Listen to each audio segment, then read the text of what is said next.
एक सीट, एक नौकरी और एक बड़ा सवाल, क्या सिर्फ एक परिवर्तन की वजह से रातों रात आप अपना आरक्षण खो देंगे? तो वेलकम टू माय चैनल, मैं हूं रेनू नागर और आज की वीडियो शुरू करते हैं इसी सवाल के साथ कि धर्म बड़ा है या आरक्षण, और वीडियो के अंत तक हम इसका जवाब ढूंढेंगे। आइए शुरू करते हैं। सबसे पहली बात कि आजकल ना मीडिया पे बहुत अफवाह फैल रही है कि आपका धर्म परिवर्तित हो गया तो आपका आरक्षण छिन जाएगा, पर हमें मीडिया नहीं, हमें संविधान के पन्नों में इसकी जड़ ढूंढनी है कि संविधान क्या कहता है। तो इसकी जड़ शुरू होती है आपके आर्टिकल नंबर 341 में, जिसमें साफ साफ ये कहा गया है कि जो दलित समुदाय है आपका, जो एससी कम्युनिटी है आपकी, उसको आरक्षण दिया जाएगा। किस बेस पर? नौकरी में, शिक्षा में और अन्य चीजों में। पर इसके अंदर भी परिवर्तन होते हैं। आपके 1950 तक ये आपका आर्टिकल सिर्फ हिंदू धर्म तक सीमित था, पर 1956 में इसको बौद्ध धर्म ने अपनाया। 1990 में ये सिख धर्म तक भी पहुंच गया। करेक्शन, 1956 है आपका सिख धर्म और 1990 है ये बौद्ध धर्म तक पहुंच गया। यानी कि केवल 3 धर्मों के अंदर ही आरक्षण है। बाकी की माइनॉरिटी का क्या? जो क्रिश्चियन है, जो मुस्लिम है, उनका क्या? क्या ये मोदी सरकार की कोई चाल है? मोदी सरकार आखिर चाहती क्या है भाई हमारे साथ?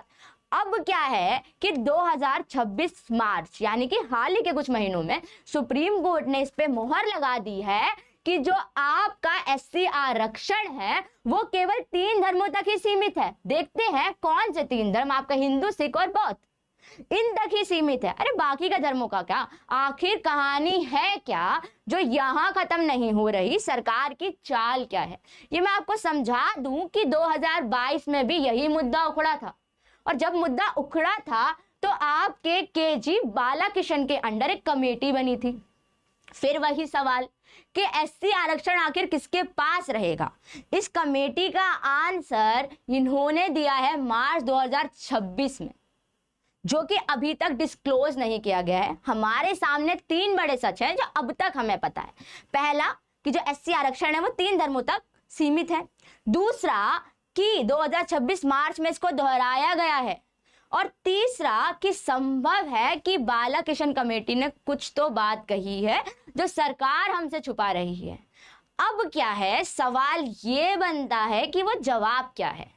तो जुलाई यानी कि अगले महीने में ही हमें इस बात का खुलासा हो जाएगा कि धर्म परिवर्तन के बाद भी क्या आपका आरक्षण बना रहेगा, क्योंकि अब तक हमें ये क्लियर है कि सिर्फ 3 धर्मों में ही आरक्षण है। तो सवाल मैं अब आपसे पूछना चाहती हूँ, हर एक उस व्यक्ति से पूछना चाहती हूँ जो आरक्षण का लाभार्थी है, जिसको आरक्षण मिल रहा है। अरे आरक्षण मिला क्योंकि जरूरत थी, क्या धर्म की वजह से आप उसे छीन लेंगे? क्या होगा उन बच्चियों का जिनको अब जाके स्कूल में एडमिशन मिला है? क्या होगा उन नौजवानों का जिनने कड़ी मेहनत करके एक सरकारी नौकरी पाई है? क्या आरक्षण मिलना सही है या आरक्षण छिन जाना सही है? इसी सवाल के साथ मैं आपके आंसर का वेट कर रही हूं कमेंट सेक्शन में, और वहीं पर मिलेगा आपको एक लिंक अड्डा 24/7 ऐप का, जिसको डाउनलोड करके आप बहुत सारी इंफॉर्मेशन कलेक्ट कर सकते हैं, मॉक टेस्ट दे सकते हैं और अपनी एग्जाम प्रिपरेशन को 2x पे ले जा सकते हैं। याद रखिएगा, एक सवाल मैंने आपसे पूछा है जिसका उत्तर आप मुझे देंगे। इस वीडियो को यहां खत्म करते हैं। जय हिंद।